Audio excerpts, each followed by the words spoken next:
Welcome to a new session of apologetics. I want to be looking at the subject of up or down, up or down.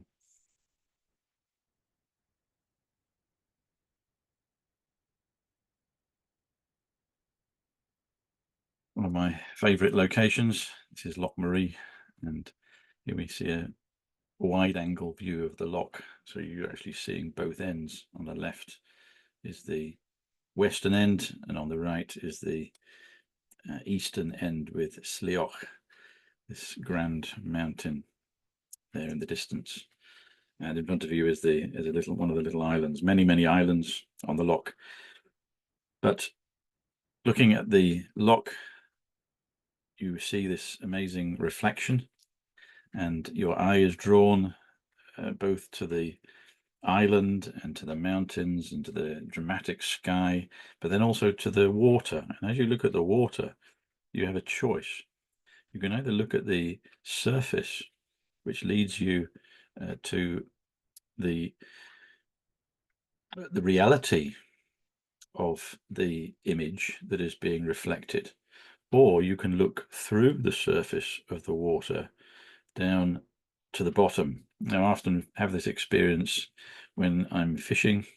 One of my favorite things to do on holiday is to go fishing, and very simple. I just go out in the sea lochs and have a line with a weight on the end and some hooks with feathers on them, and for some reason the mackerel and other fish find these feathers to look like fish, little fish, and they get caught on the hooks.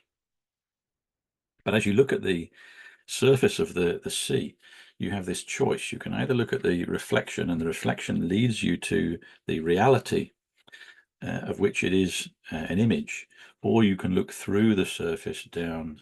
As you follow the fishing line down, it goes through that funny, strange bend or crookedness as it goes through the surface, and then you can follow it down and it disappears into the depths. And sometimes in Scotland, the seawater is so clear that you can follow it all the way down to the bottom and see what the fish are doing, and see if there are any who are interested in your feathers.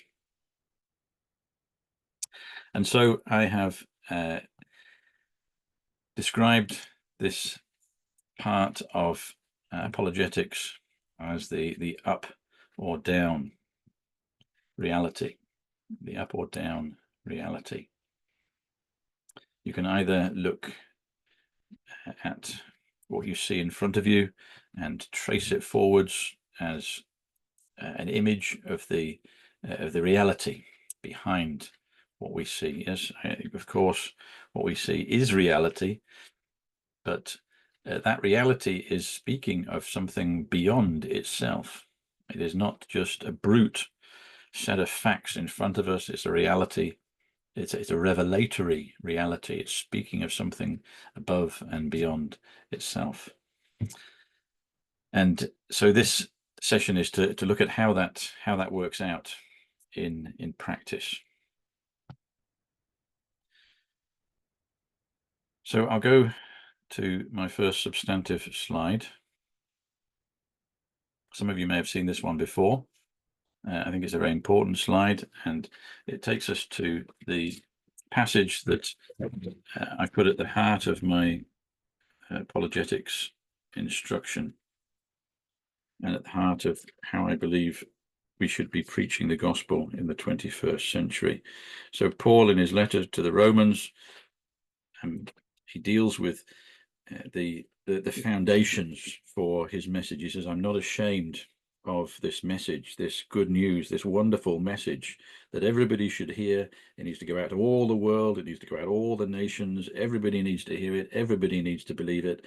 It's something for all humanity, and it's a message. It's the message from God, and it's powerful. It will save us. It is able to save completely and totally everybody who listens and believes in the message. It's the power of God for salvation to every single one who believes it.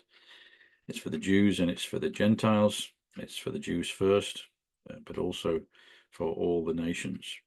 And it reveals this reality of the the righteousness of God, the character of God, the way in which God reveals his moral reality, the reality of his person. The righteousness of God is revealed in this message. This message, above everything else, reveals the righteousness of God from faith to faith. And there's this wonderful quote from the book of Habakkuk, which I won't go into just now, because I want to press on to the following verses, which is the essence, the crux of Paul's gospel argument. This is the foundation of everything else in the whole of this letter, and he bases his argument for the gospel, for the compelling claim of the gospel of God, is based on his argument from design. I'll read the verses. What may be known of God? Well, I'll go back to verse 18. The wrath of God, Paul says, is being revealed from heaven against all ungodliness and unrighteousness of men. The human history is not static. There is a process that is constantly unfolding, and people do not stay in the same place morally. We're either going towards God, or we're going away from God. We've either surrendered our souls to God. We've either turned to him in faith and trust and confidence and obedience and a living relationship with him, or we are suppressing him. We are squeezing him out of our lives. We're running away from the reality of God, and we're blotting it out of our minds. And when we're blotting it out of our minds, this is not a static process. We are constantly being forced to become more and more consistent with that position. God is taking us down. In his kindness, he shows us his anger before it's too late. So we have a sort of preview of the destination before we get to the destination. And that is what God insists on making our lives. If we're going away from him, he insists that we will have these warnings in our lives of where this is going. And Paul is saying that this is what's happening. This is what was happening in the first century, and it's exactly the same as what's happening right now in the 21st century. The wrath of God is being revealed from heaven against all ungodliness and unrighteousness of men. Two strands to it. There is this immorality. There is this wrong deeds. There is a world that is full of darkness. It's full of deviousness. It's full of things being done that should not be done. Unrighteousness. And what Paul is saying is that built underneath that unrighteousness is a foundation, and the foundation for that, those wrong deeds, is a wrong mindset, a wrong attitude of mind, a wrong frame of mind, a wrong frame of human consciousness, which he calls this with this strange term of ungodliness. So we would tend to think of ungodliness as ungodness, without godness. But its original word, the original word is eusebia, and it's related to the idea of authority and reverence for authority. And this is precisely what we don't find today. There is a breakdown, there is a collapse of understanding and confidence in the reality of authority. Perhaps if I put it like this, when you go to London, there is a different atmosphere in the capital city. There's a different buzz, there's a different vibe to the capital city. And when you go to the Houses of Parliament, for example, and you go into the Houses of Parliament, there is a different atmosphere. I mean, it's partly because you've got guards there. It's partly because there are people there with semi-automatic rifles. And you sense that this is a place of deep importance, deep significance, and it's a matter of life and death that you behave yourself appropriately. And that imparts a sense of seriousness, a sense of awareness of importance and significance and meaning. And this, I think, is what Paul is getting at here with this use of the word ungodliness, is the saying that doesn't matter, it's pathetic, it's ridiculous. There's a sense in which there's no reverence, no respect for this whole structure of authority. And this is what ungodliness is. Sabia is the respect for the emperor, the respect for the fatherland, the respect for your ancestors, the respect for your parents, the respect for your society, your culture, and its authority system. And the breakdown of that, the destruction of that, leads to lawlessness, and it leads to this increasing violence and unrighteousness in society. And God's wrath is being revealed, is being actively revealed in this process of the unraveling of human life, the destruction of the happiness, the destruction of the thriving of humanity is the revelation of God's wrath against the rebellion against him.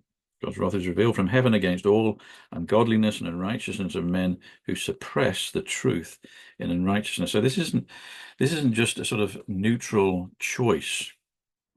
This is an active rebellion. It is against what you know to be the case. It is a denial of what you know to be the reality. It is a suppression of what you know to be the truth.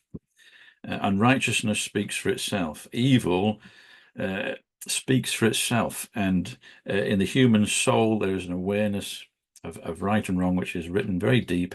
I believe it's absolutely clear that this is innate. This is part of the structure of the human psychology from birth. It's imparted as part of our humanity from God.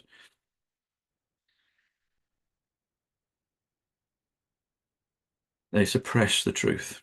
They suppress that nagging voice of the conscience, which is speaking of reality, a reality that is speaking of something beyond itself. And so Paul goes on then, since the creation of the world, his invisible attributes are clearly seen, being understood by the things that are made. So in other words, as a human being looks out at creation, there is a message that comes back into his or her perceptive faculties. And that message that comes back declares the glory of the Maker. It declares that we did not make this place in which we live, but that it demands an intelligent Maker. The invisible attributes are being clearly seen. It's speaking of that which is not visible. The visible is speaking of that which is not visible. And you can clearly see this. You can clearly see the invisible through the attributes of the visible. This is Paul's clear argument as the basis of the gospel, that all men are instinctively and deeply theists, and this is inescapable. And the atheist is a pretender. In fact, there's no such thing as an atheist. All atheists are simply playing a game, and they are simply saying, to what degree can we play the game of pretending that God doesn't really exist? And that is what it is. And they don't realize that it's actually a catastrophic. It's not a game at all. It's a catastrophic reality. So since creation, since the beginnings have absolutely fundamental consequences. What we believe about origins has fundamental consequences. If we believe that the universe is an accident, this has consequences. But Paul is saying that it's impossible to consistently believe that this universe is an accident and remain human. So since the creation of the world, his invisible attributes are clearly seen, being understood by the things that are made, even his eternal power and Godhead. So the basic revelation of God in created reality, the things that God has made speak of the Maker. And so this is the basic position. Let me put up this slide again. This is my basic slide. The basic position here's the man and he's looking at the cosmos in all its wonder and glory. So from the very large, the uncountable millions, billions of galaxies, each with their uncountable billions and millions of stars, and all of this wonderful orderliness going from the very big down to the very small, with the structure of the atom and the mind-boggling realities of how the nucleus of the atom is held together with this enormous forces of nuclear physics, and the wonder and the stupendous wonder of how light seems to be involved in binding all of this is together, and as the sort of constant, the ultimate constant of reality, and how energy and substance is bound together with the reality of light, and it's just a wonder. And the man just looks at himself and he sees that he is alive. He sees this teeming abundance of living creatures here on this particular blue and green planet. And the more he looks, the clearer and clearer and clearer the evidence mounting up, piling up, evidence upon evidence upon evidence, Paul is saying. His invisible attributes are clearly seen. It's speaking to us. The universe is a wonderful speaking reality, all the time speaking to us. And so the conclusion is at the end of verse 20 in Romans chapter 1 is that they are without excuse. So there's a clear revelation of the cosmos. It's coming into the minds of every person, whether they have sight or not. There is still abundant evidence, even to those whose senses are impaired. There is plenty of evidence. And what happens then is this primary switch. This is what I've called here the primary switch. And this is what the primary argument that God has with us is that we know we should have this switch, this psychological, this fundamental switch in our psychological reality. We should have it switched in the upward direction. So I put this in the upwards direction. So this is the looking up. So if you think going back to the, we think back to the fishing analogy, the reflection, the image on the surface of the water directs your attention to that which causes the image on the surface. And what Paul is saying, and what God is saying in these wonderful words, is that the reality is pointing beyond itself to a more primary, more ultimate reality. And so we should look through reality to see the someone whose reality it is, the one who is expressed in that reality, the someone, the you. And beyond the cosmos then is this glorious person. We use this word God. That is what we use to describe this awesome someone who is the foundation of all reality, and who is the foundation of our own personal reality. And this leads then, so that in the correct position, in the up position, how we're meant to look at reality, it leads to worship. It leads to this wonderful relationship that we have with this person. We're to look to him. He is our heavenly Father. We have our earthly fathers and grandfathers and great-grandfathers, but going all the way back, we go back to the original Father, the ultimate Father. And the ultimate Father is God, and we are built for him. We're designed to have a relationship with him. We're built to be constantly in communion, joyful friendship and communion with this God who fills the whole universe with his glory. And this is the picture of a human thriving, human joy, human exaltation in God. And this is the picture that we have at the beginning of this wonderful relationship between Adam and Eve and their maker in worship. And this is what Paul is saying, is that this is how our psychology should work. We should look at the cosmos. We should go from the cosmos to the cosmos maker. That should result in a heart that is filled with worship and praise and adoration of God, and that this then should result in a godly lifestyle, a lifestyle that reflects that, a lifestyle that is seeking to mirror the reality that we find in God. So the perfect, ultimate person becomes our hero, becomes our role model, and we're trying to express something of the love and glory that we see in him in our own hearts and lives, failing, but this is the aspiration to be like him. And that is how it should be then. That is how the switch should be. But there's sadly an alternative position for this switch.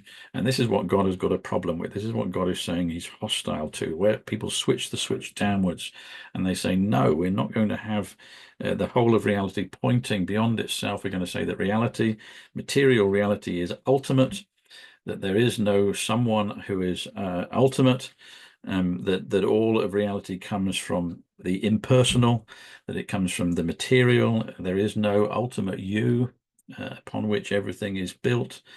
And of course, this results in a mindset that is completely different from the mindset based on personality. It results in a mindset of irreverence. There's no basis for an ultimate commander. There's no ultimate father. There's no substance to the reality of this law and order atmosphere.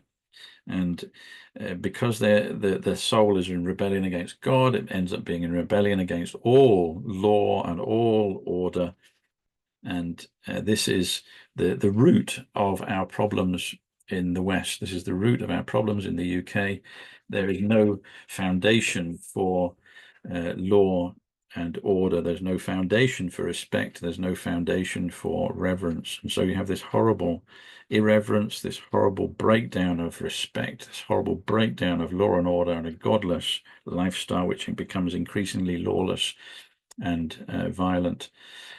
And just one other little point that I put in there at the bottom, this is related to the structure of the law of God. So the law of God comes to us in the Ten Commandments. You remember that goes all the way back to Moses, who says that these commandments were written with the finger of God. I think that's really important, that our God is literate, that our God is a God who writes, and it is in God's own handwriting that he writes the essence, the foundation of his revelation to us in terms of a written revelation. It's in his own handwriting. And what it's saying really is that all of the words that come from God, we're to imagine that they're personally in his own handwriting for us. And so those first words, they're in two parts. They come in two tables, two stone tablets with God's writing impressed into those stones, two stones. And the first table is to do with the worship of God, and the second table is to do with how that worship works out in practice in our lives. And so you have those commandments that are to do with the worship of God, and then you have those commandments that are to do with our relationships one with another. And you have this same pattern here with worship leading to lifestyle, the first table of the law leading to the second table of the law. And then I just put that in a slightly different way. So it's the same switch, man looking at the cosmos, but here's the looking up and here's the looking down, the primary switch, the two possibilities, personal God or impersonal happenings. And then if I go to my main slide for this talk, really, and it's similar. It's this idea of looking up or looking down. So here are the two positions, the two possibilities, the up and the down. And this is the position where we're looking to a personal God, and this is where we're looking to just material reality, and then going beyond material reality to pretty much something that's so similar to nothing that it's almost indistinguishable from nothing. So from nothing comes something is the idea here, and from that something comes life.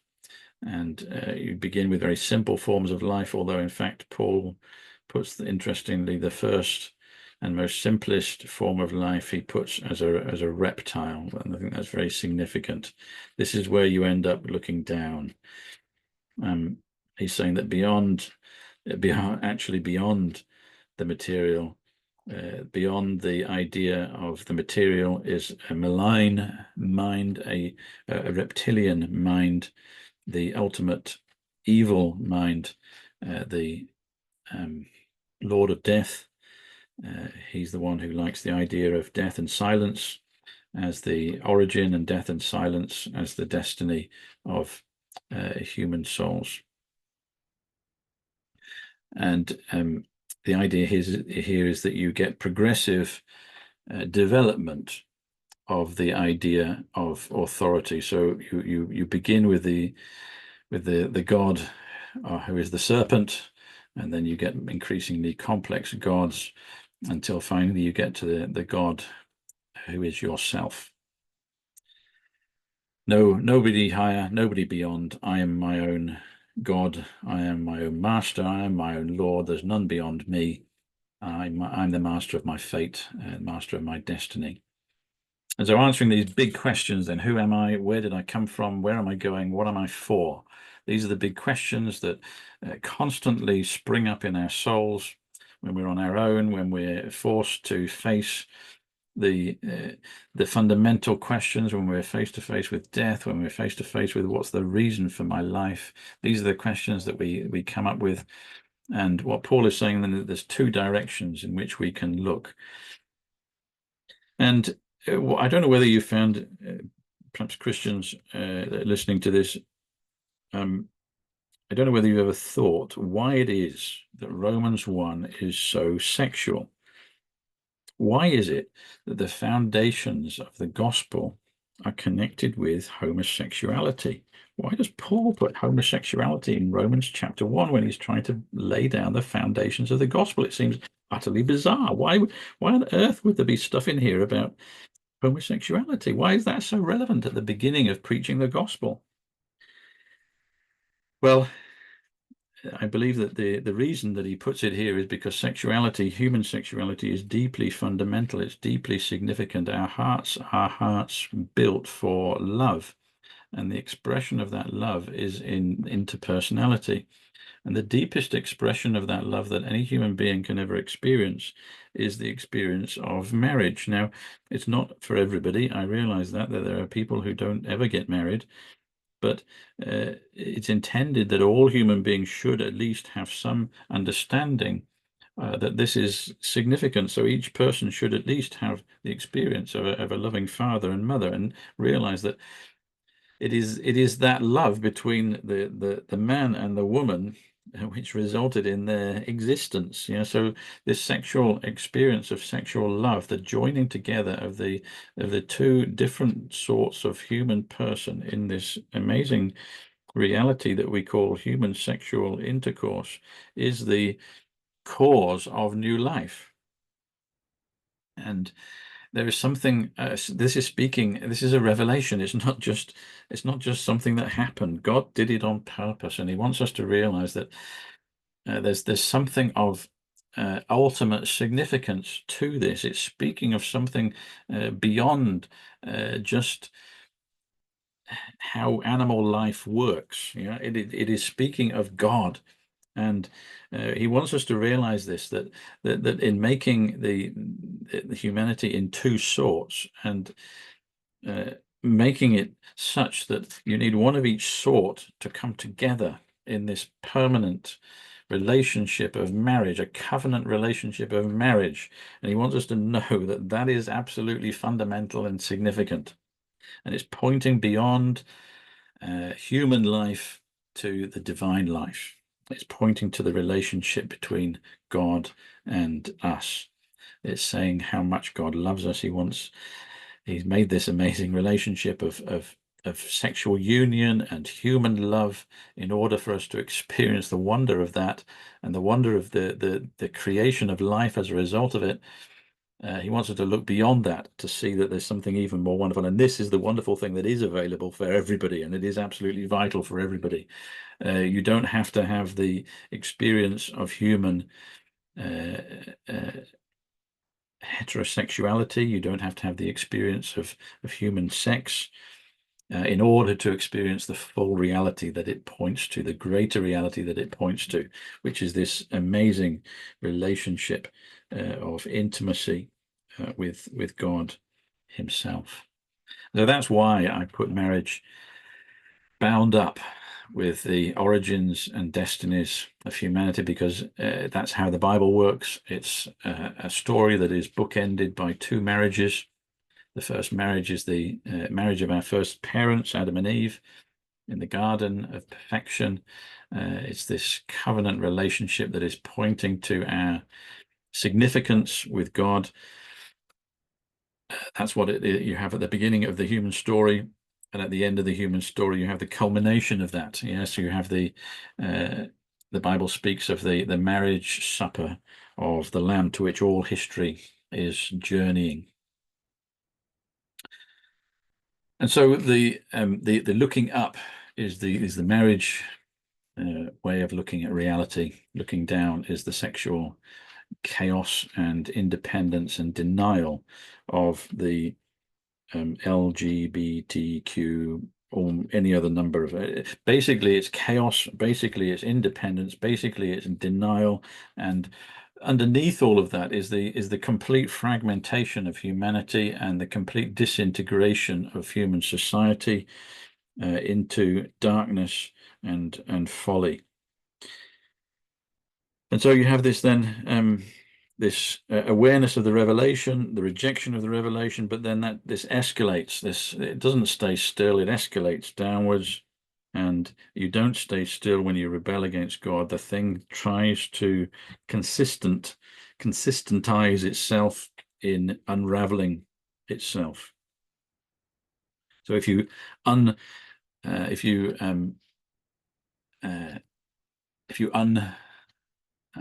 unpick the last little stitch of the knitting, or if you begin to pull one of the knitting needles out of the knitting, and you get hold of that thread at the end, and you begin to pull, and the whole of the knitting begins to unravel. And this is what God is saying: the whole of your personal reality, if you take God out, the whole of your personality begins to unravel. And this is what you have then in Romans 1. Although they knew God, they did not glorify him as God, nor were thankful, but became foolish, futile in their thoughts, and their foolish hearts were darkened. Professing to be wise, they became fools and changed the glory of the incorruptible God into an image. And this is the downwards picture that I painted for you in that image there, the downwards picture. They changed the glory of God, the upwards way of looking at reality, into a downwards way of looking at going from a man down to a bird, still on two legs, but then further down to a beast of four legs, a tetrapod, a four-legged creature, but then it goes down even further and down, down, down, down, down. Changing the glory of the incorruptible God into an image made like corruptible. And this is the worship, this is the worship.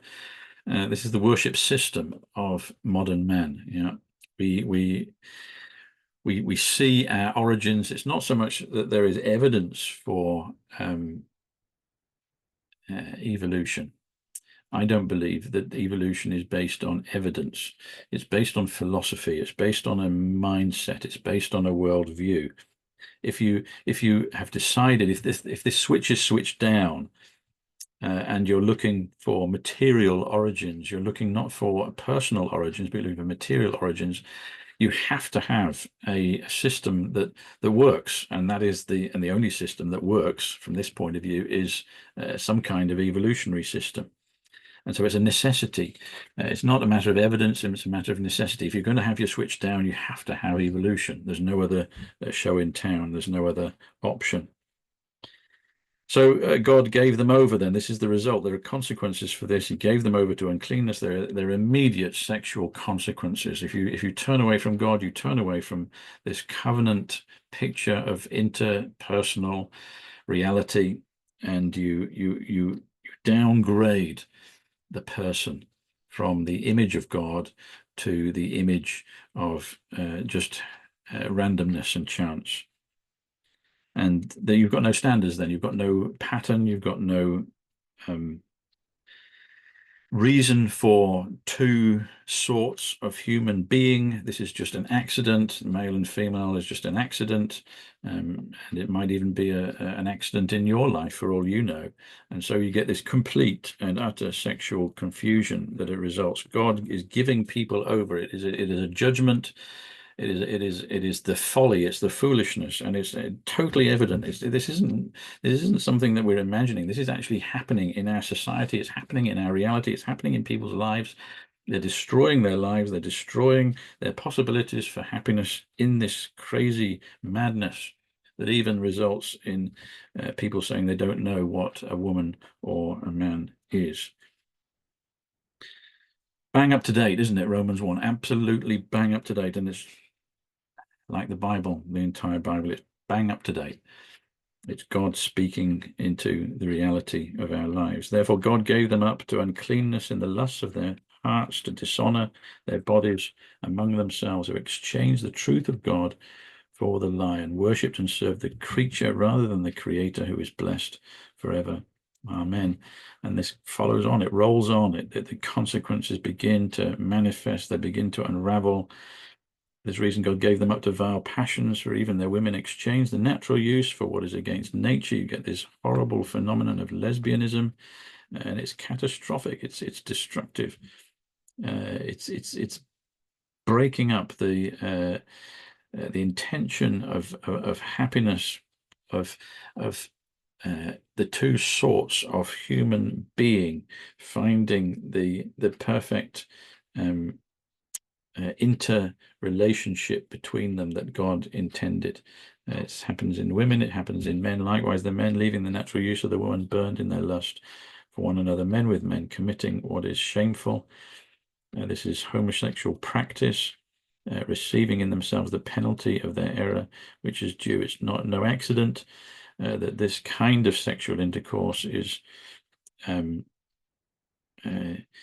it's medically dangerous as well as spiritually catastrophic. But the root of it is this primary switch that I've showed you here. According to the Apostle Paul, there's a primary switch that determines this whole catastrophic process. And so even as they did not like to retain God in their knowledge, God gave them over to a debased mind to do those things which are not fitting, filled with all unrighteousness, sexual immorality, wickedness, covetousness, maliciousness, and so on. The collapse of civil society. So what I'm saying is then that Christians need to be aware that this worldview approach is essential. I gave this talk originally in Portugal, and one of the things that people were saying, well, maybe Portugal and Brazil are fundamentally different from the UK. And I was arguing that no, it may well be that there are some countries that are behind countries like the UK and Canada. But this is a process, and if you're on the conveyor belt, you're going along the journey, the same destination. Does the dominance of Roman Catholicism in the culture mean that the Jewish approach might be more appropriate in Brazil and Portugal? Well, I was arguing there in Portugal that there's blessings in having some Christian influence. There's blessings in having the influence of the teaching of theism in the culture.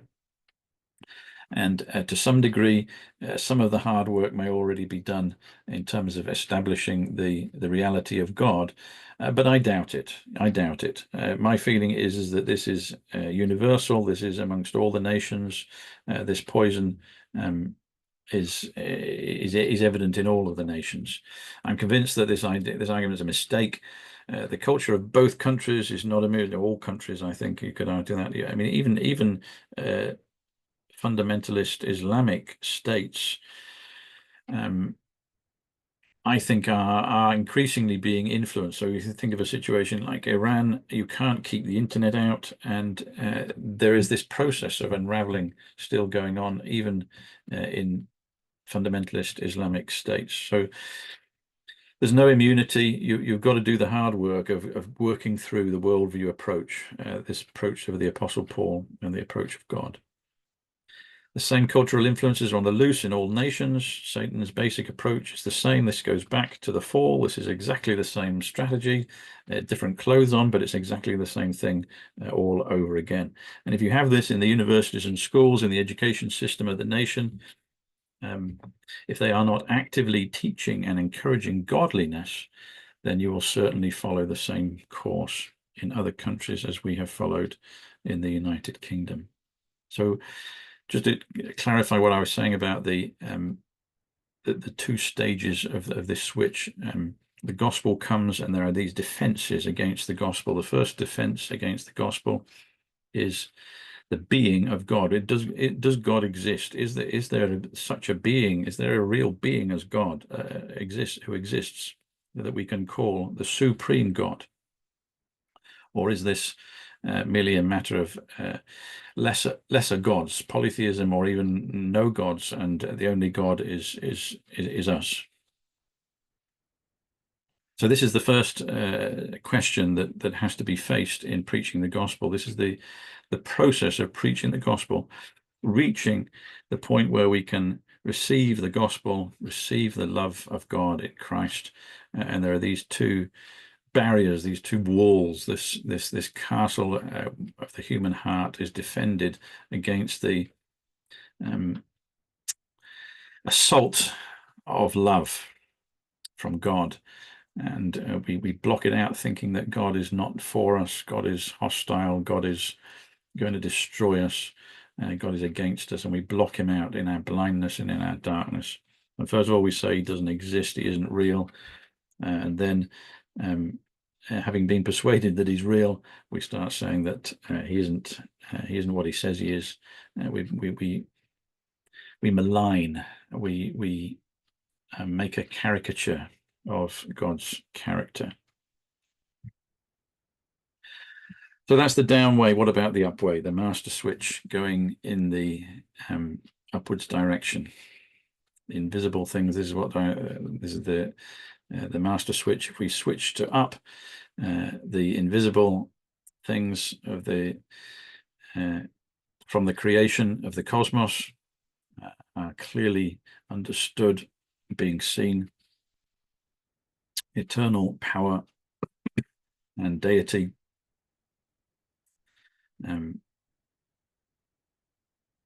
so that in the consequence we are anapologetus, we are without an excuse.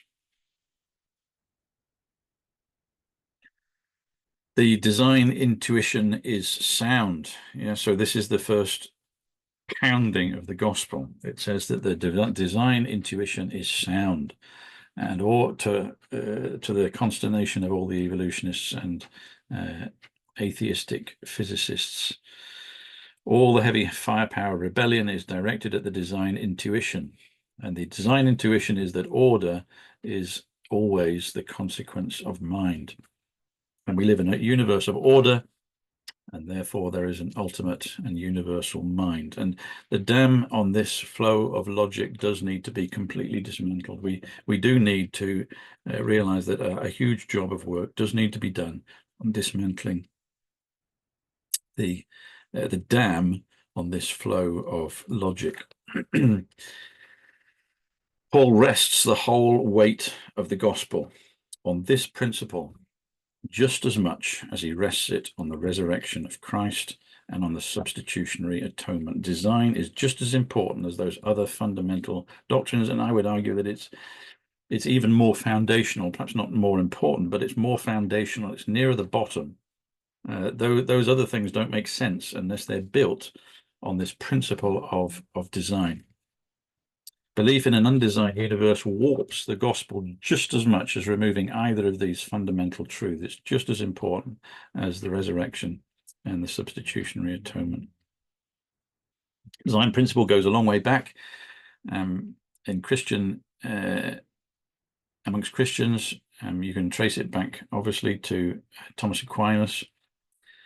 I think it goes further back. I think you can trace it to very early on. And of course, you can trace it to the Apostle Paul here in Romans chapter 1, but you can trace it even further back than that. It's not just limited to Christianity.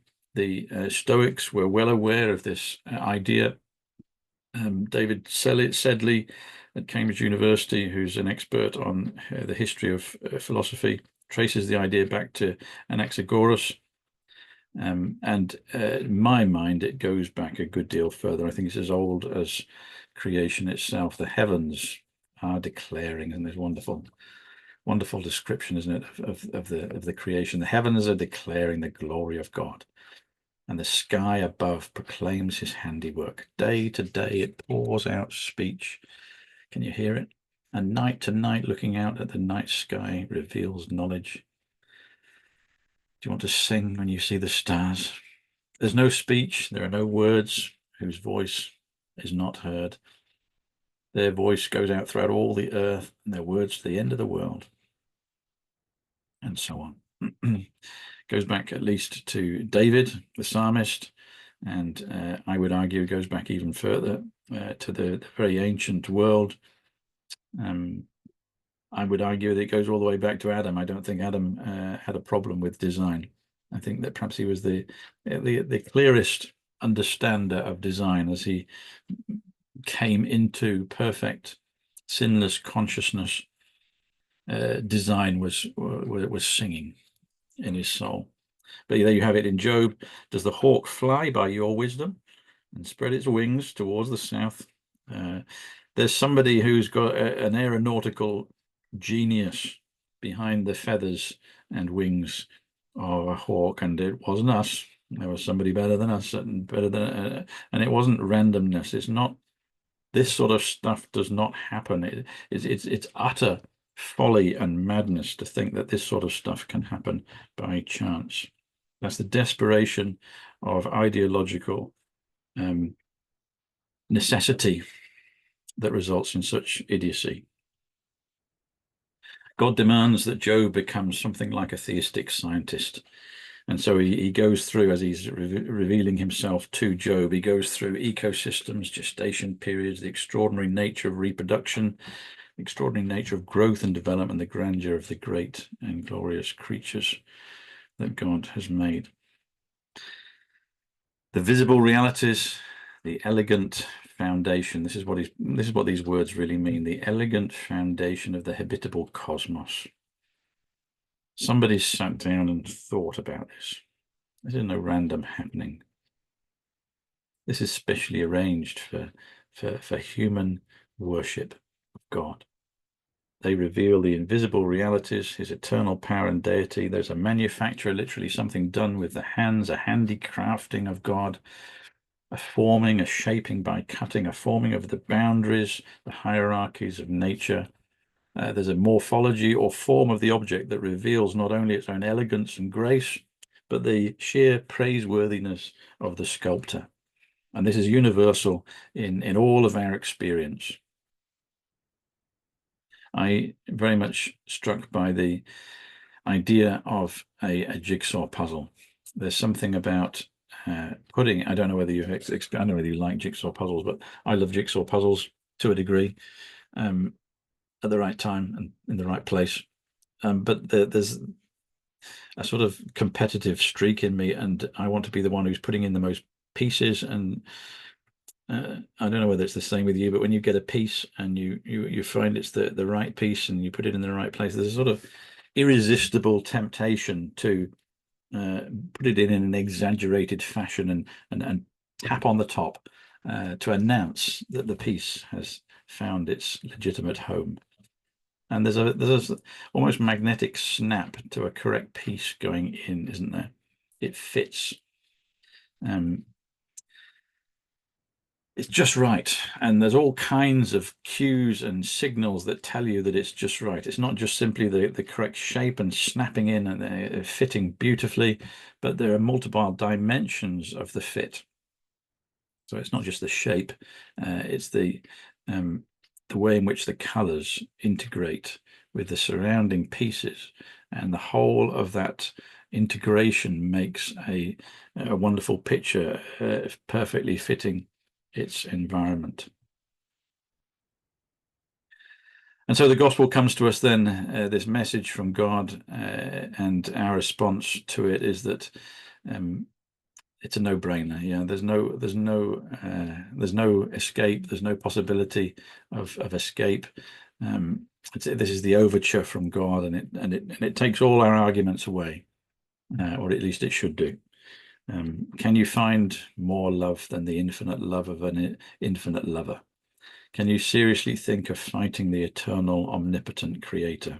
Can you seriously think, you need to change the G to a K, of running away from omnipresence? Can you seriously think you can win an argument against the omniscient and eternal word? It's trust or bust in such a catastrophic fashion that it can't possibly be expressed in words. So how this should affect our approach to evangelism, how should this affect the way we preach the gospel? Our idea of faith needs to be biblical. I've said some things about that in some of the other talks. Faith is not a choice to believe in God, even though the evidence is weak and thin. That is a catastrophic failure to understand reality. Faith is being faithful with the reality of what exists. That's what it is. We turned the word faith into something completely alien, and it should be much more aligned with the word faithful. It's being faithful with reality, both of our consciousness and of what exists around us. Unbelief, therefore, is this horrible switch down. It is the root sin. It is the root of all other sins.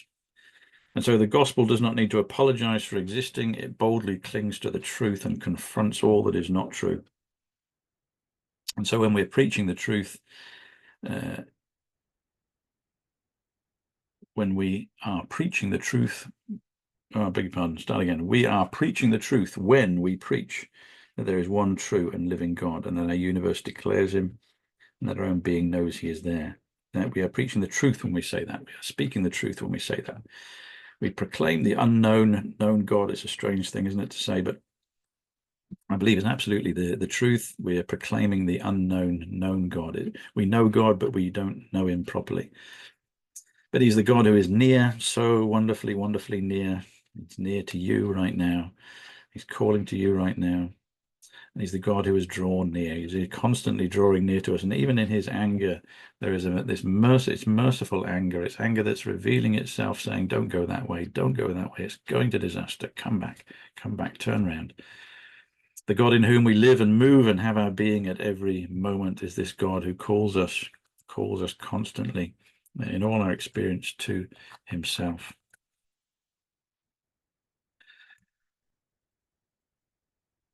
I use this analogy of the ring, and I think it's a good analogy. And I think of myself as Frodo, a little hobbit, a little person. But I want to destroy the ring of power. Or do I? This false philosophy of godlessness and emergentism, that's what I call it, everything emerging from nothing, it needs to be destroyed forever. But it's not as simple as throwing the ring into Mount Doom. We need a fellowship of the ring Mark II. Tolkien, bless him, made a mistake. He thought that the ring needed to be destroyed because there was no one who could wield power without being corrupted by it. But there's no possibility of destroying this ring. It was a mistake. It hasn't been destroyed. It's still in existence. It hasn't gone. And it's not a question of destroying it. It's a question of finding whose finger to put it on.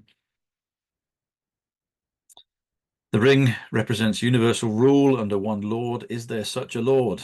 Is there one worthy to open the scroll of destiny? Is there one worthy to lead all humanity, to reunite all the nations, to bring us back in loving fellowship with one another, to mend humanity, to mend reality?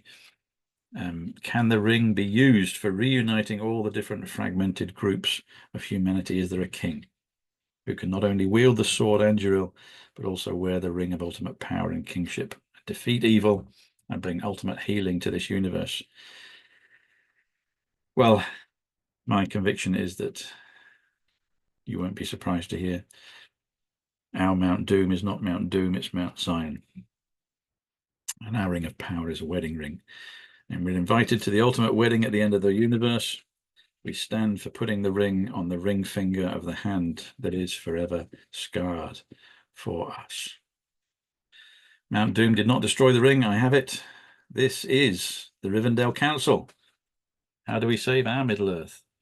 Is there someone who can help us? Is there a fellowship of the ring? One ring to rule them all. One ring to seek in love to find them. One ring to bring them all, and in the light unite them to the one man, Emmanuel, the shepherd who whispered near the pigs when we read of the story, his story of the lost son.